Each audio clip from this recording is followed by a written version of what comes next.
Welcome in. I'm Larissa Wall, and it is Thursday. We have made it to Thursday, June 1st. How did that happen? I swear the year is flying by. We hope you're having a great day so far, and we're ready to make it even better. That's right. I'm Laura Schweizer. We always love spending our afternoons with you, and guess what? We're about to get spooky. Yes, I love this. Who needs Halloween? We can do it year-round.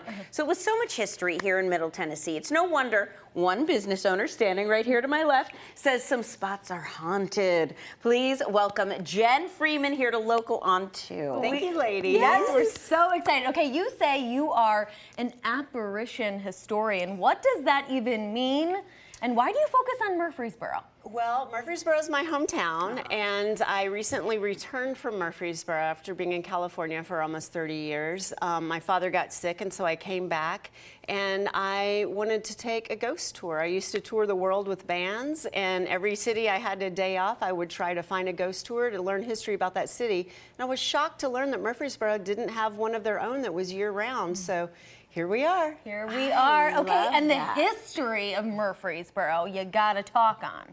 Oh, there's so much history in Murfreesboro. So one of the bloodiest battles of the Civil War, the Battle of Stones River, was fought in Murfreesboro, as well as the Battle of Murfreesboro.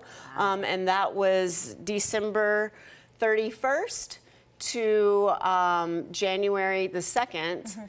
And there are other reasons why it's very haunted. There are fires that had happened there, tornadoes, a cholera outbreak, and you name it, it happened there in Murfreesboro on the square. That's pretty amazing. Incredible, I love the history. Incredible. And even that tunnel, too. You've walked in that. Yes, that is a tunnel that's on the square. That goes to the courthouse. It's all blocked up now, but very, very creepy. This is a little girl, Julia.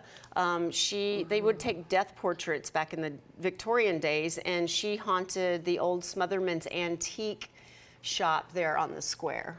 Ooh, and you actually do tours through that square. We have some video of some sounds that you have heard, and we are going to get to hear as well, so take a look. Look, I'm out here on the street and it's totally working now. Something did not want us to be down there in that basement with this. Crazy. Arthur, is it you? Arthur, are you here because of the stained glass? We're happy that you're here. Oh, Arthur just wanted to say hello. Okay, what was that? Yeah. Okay, so that was from one of my favorite spots on the square, Wand and Willow Day Spa. It's where I go. And the first time I walked in, I noticed that stained glass, and I'm like, there's something hanging on to that. There's something with that stained glass. And then as I started talking to the owner, Wendy, she would tell me stories about things that would happen there. And I asked her if I could bring in my EMF reader, which is what was on the tape there. And so that was the video that we got from it. It was as if he were answering us. And then the first video was, we went down to the basement in the building, and our landlord, Larry Sims, has a lot of antiques down there, a ton of old cash registers and stuff. But the EMF reader just would not work when we went down there. It just wouldn't even turn on. I'm like, is it the battery? Is it, I don't know. But then when I got up to the street, it came on no problem at all. Weird. And you can just kind of feel things down there. I've always been able to feel it. Like my throat gets tight, I get chills.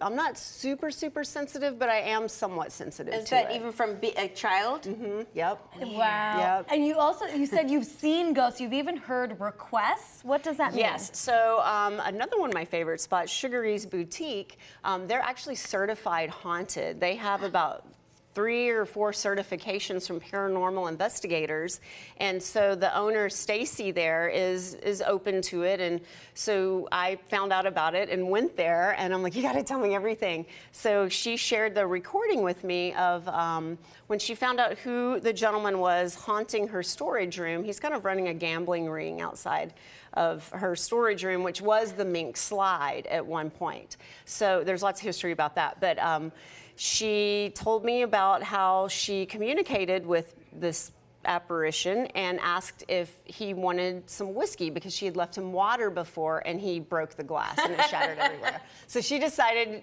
that she would leave him whiskey, and if he preferred the cap on or off, or if he had a preference, and he says in the video or the recording, but she didn't realize, because you don't really hear things until you go back and listen to them. So that was on the recording there. And then another time we were doing a tour and nobody else was there. The shop was closed and I'm telling my story. It's just a really lovely boutique.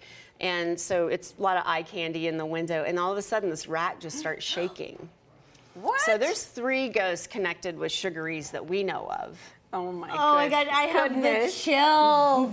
You also have other workshops, don't you? Yes, we're about to do a tarot workshop the last Thursday in June and all the Thursdays in July. Wow. And that's a tarot workshop with Rebecca Stevens. Oh my gosh. Well, thank so you so cool. Thank much. you, Of course, Jess. ladies. Wow, Thank that you. was really, Thank really you. neat. Okay. Yes. All right, get freaked out, maybe, or really interested like me, and take the tour. Visit hauntedmurfreesboro.com.